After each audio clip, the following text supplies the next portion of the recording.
മാള ചക്കാമ്പറമ്പ് ശ്രീ ഭഗവതി ക്ഷേത്രത്തിൽ കുംഭഭരണി മഹോത്സവത്തിന് കൊടിയേറി. ക്ഷേത്രം തന്ത്രി MN നന്ദകുമാർ കൊടിയേറ്റം നിർവഹിച്ചു.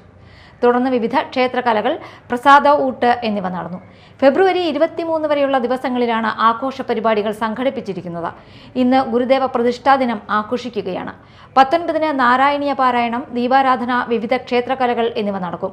22 ഞായറാഴ്ച പള്ളിവേട്ട ആഘോഷിക്കും.